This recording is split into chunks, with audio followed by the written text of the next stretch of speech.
홍준표 대구시장은 22일 대구광역시 서구 비원 뮤직홀에서 서구청 공무원 200여 명이 참석한 가운데 선진 대국 시대로 가자라는 주제로 소통과 공감의 시간이 열렸습니다.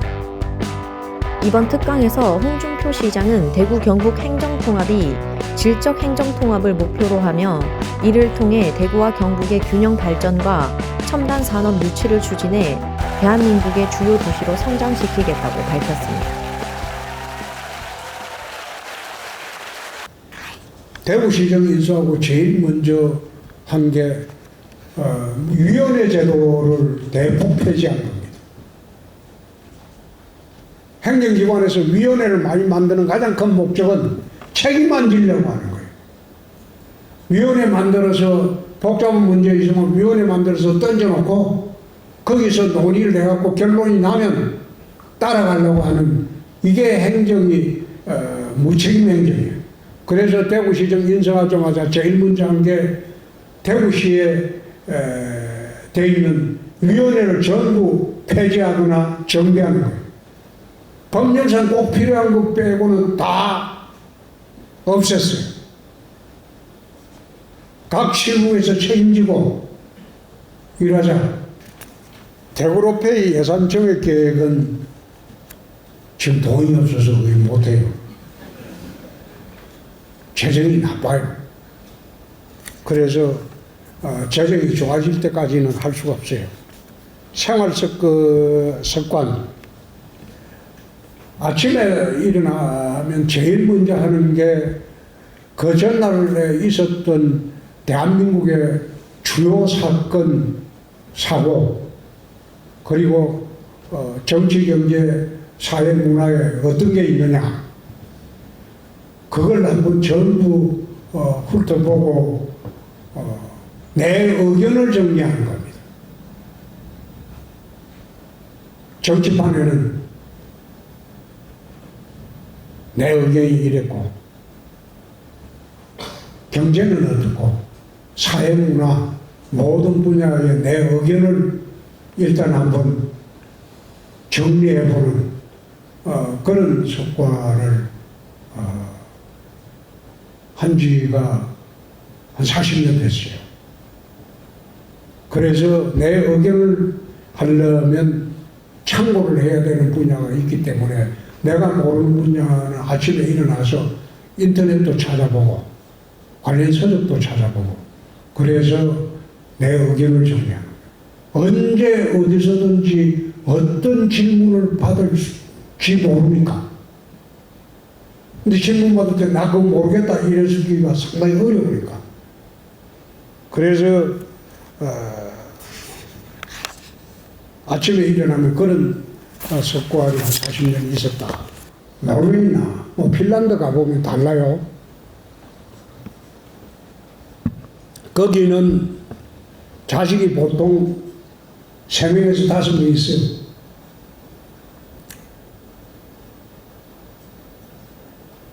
근데 왜 그 사람들은 자녀들 그래 놔도 불편함이 없을까요?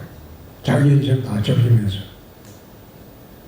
육아, 보육, 교육, 그 다음에 이걸 전부 국가가 대신해 줍니다.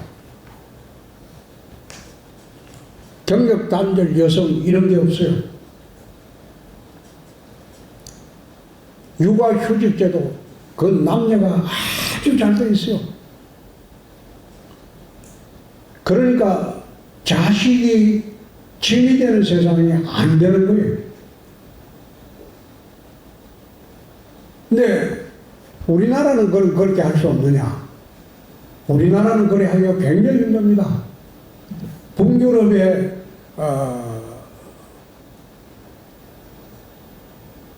소득세 납부하는 거는 52% 하죠.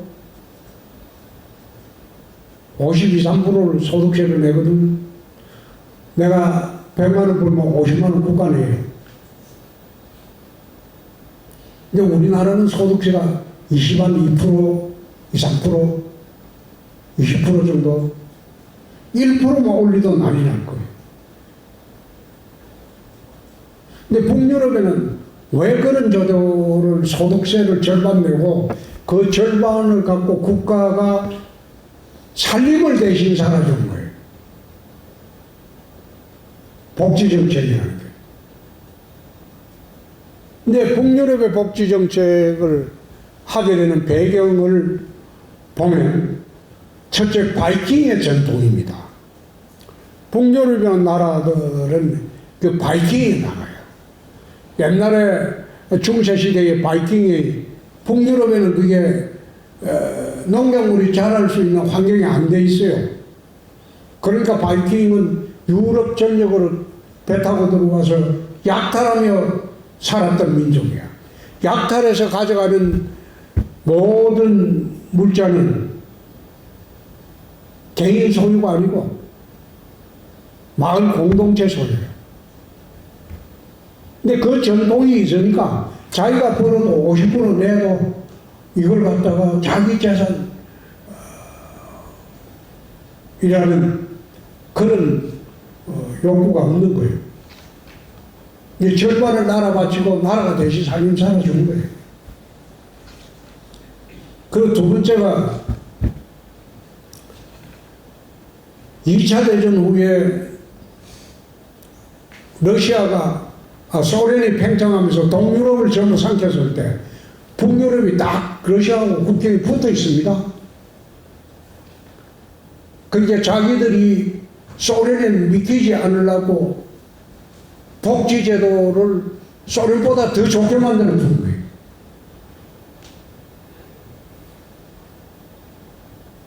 그래서 우리가 통상 복지제도 이야기할 때 북유럽 복지 이야기를 하는데 북유럽 복지는 그런 배경이 있었다.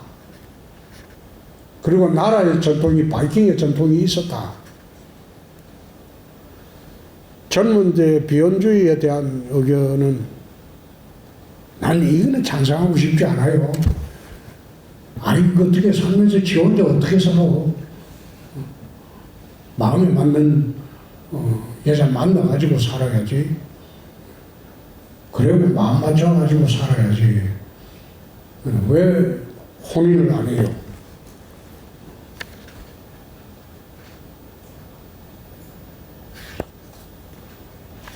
징크스가 있는지 나는 징크스는 내 기억에는 가져본 적이 없습니다. MBTI는 내가 해보니까 지난 대선 경선 때 해보니까 엄격한 관리자라고 그 MBTI가 나옵니다. 의사결정 시 시장님만이 원칙 이게 사실 앞으로의 세상을 좀 봐야 돼요. 우리가 살면서 중요한 것은 영어로 말하면 인사이트, 그거는 통찰력이라는 뜻이에요. 현실을 볼 때 냉정하게 바라볼 수 있고 현실을 분석할 수 있는 능력, 그걸 인사이트라고 해요. 근데 거기서 플러스 더 중요한 것은 포사이트예요. 미래를 예지할 수 있는 능력. 앞으로 세상이 어떻게 변할 것이다. 그리고 세상의 변화에 맞춰서 나는 지금부터 뭘 해야 되겠다. 살아가는 데 중요한 거는 인사이트와 포사이트가 갖춰질 때 후회하지 않는 인생이 될 수 있다. 고충 민원에 대한 대처 방안. 하다 안 되면 포기하세요. 악성민원 이야기를 많이 하는데 나는 대구시의 본청에 있는 사람들한테 무시하라고 해요. 전화하면서 악성민원 있으면 전화 끊어보라고 해요. 그런 전화 받을 필요 없다고. 청년정책의 방향성이라는 게 여러 가지가 있는데 지금 지구에 물어놓은 거 보니까 2025년부터 청년 전월세 대출이자 지원 정책이 다시 시행될 수 있는지 지금 아마 며칠 전에 발표를 했을걸요. 다시 시행한다고. 대구시 발전을 위한 단기 목표 중에 가장 중요한 거는 기득권 카르텔을 깨내야 돼요. 기득권 카르텔을. 두 번째가 열린 시정이 돼야 돼요. 폐쇄적인 시정이 되면 안 돼요. 그래서 내가 지난번에 지시했는데도 잘 이행이 안 돼가지고 오늘 다시 지시한 게 공무원 보고구나. 산하단체 우리 공공기관 뽑을 때 지역 제한 철폐해라. 외지에 와서도 대구시 공무원을 할 수 있고 외지에 와서 외지 사람이 와서 할 수 있는 그런 열린 도시가 되어야지 닫힌 도시 되지 않는다. 지역 제한 철폐하라고 오늘 다시 지시를 했어요. 대한민국의 과거에 문과 나온 사람들은 법과대학을 갔어요. 그래서 사법고시나 행정고시 되면 평생 잘 먹고 살았어요. 뭐 우리 구청장도 그렇고 나도 그렇고. 응? 문과 출신이다. 그 한번 사법고시 행정고시나 한번 내버리면 평생을 잘 먹고 잘 살았어요. 안정되게. 이과에 가면, 의과대학으로 가면 의사가 되면 평생 잘 먹고 잘 살아요. 근데 그게 깨지는 게 변호사가 지금 1년에 수천 명씩 나옵니다. 옛날에 저희들이 사법시험 합격할 때만 하더라도 바로 변호사 나가면 1년에 수십억씩 벌었어요. 그런데 지금은 변호사 사무실이 운영이 안 돼요. 변호사가 지금 여직원 하나 데리고 둘이서 하는 변호사가 90% 가까이 될 거예요. 옛날에는 수임료가 비쌌는데 건당 잡았다 그러면 3천만 원, 5천만 원인데 지금은 30만 원도 안 주는 수임료도 있어요. 이 변호사들이 몰락을 해버렸어요. 갑자기 변호사 수가 폭증하면서 몰락을 해버렸어요. 근데 의사들이 이걸 본 거야. 의사들이 폭증을 하면 자기들도 변호사 꼴이 될 수도 있겠다. 지금 변호사 꼴이 될 수도 있겠다. 그러니까 죽기 살기로 정원은 반대하는 거예요.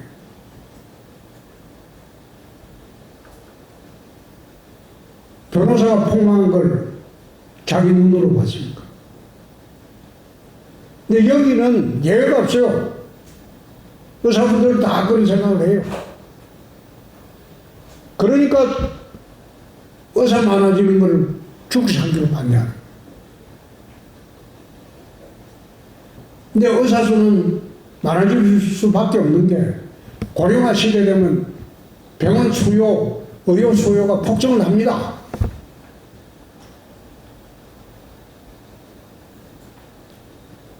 그 정부의 고민이 거기 있는 거예요. 그래서 해결 방안이라는 게 내가 지난번에 한번 단계적 정원을 검토를 하는 게 어떠냐. 내년에 한 500명 하고 후내년에 1000명 하고 그 다음 1500명 하고 2000명 하고 이렇게 해서 단계적 정원을 해보는 게 어떠냐. 그러니까 요즘은 뭐 의사들이 이거 원천 무효 아니면 합의 안 하겠다고 그러니까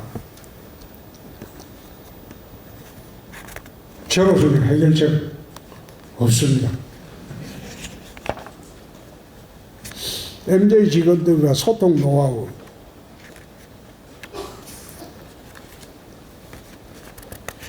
사실 소통을 하는 게 가장 중요한 거는 진심을 갖고 대하는 거예요. 그냥 하나만 하는 말, 마음에 우러나지도 않고 그냥 시간 때우기 말, 그리고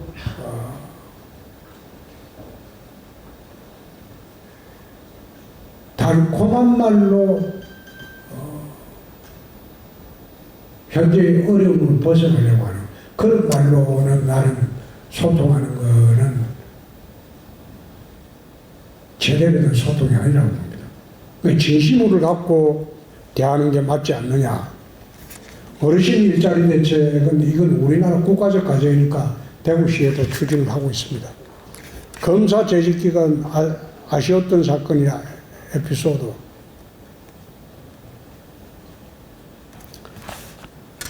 제가 마지막으로 담당했던 사건이 검사 재직하면서 마지막으로 했던 사건이 온보경 사건이라고 택시 운전사가 성격 납치해서 강간하고 살해하고 그 당시에 이대생도 강간 살해 당했죠.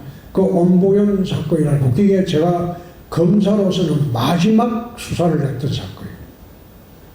근데 그거 사형 판결을 받았어요.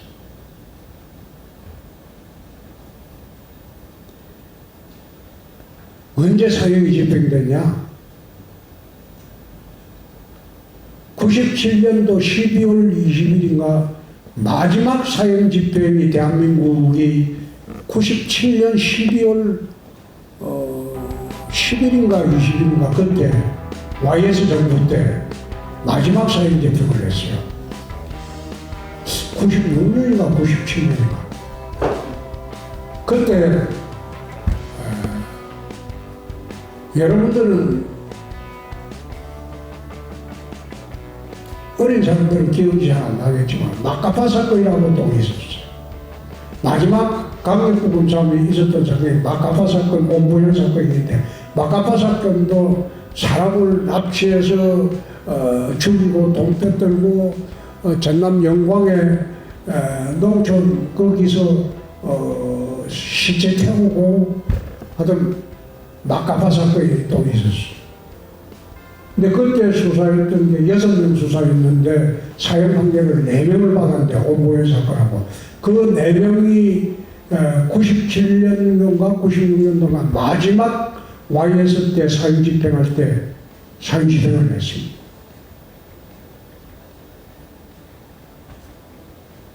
제가 수사했던 사건 중에 마지막 사형 집행을 했던 4명이 그런 사람들입니다.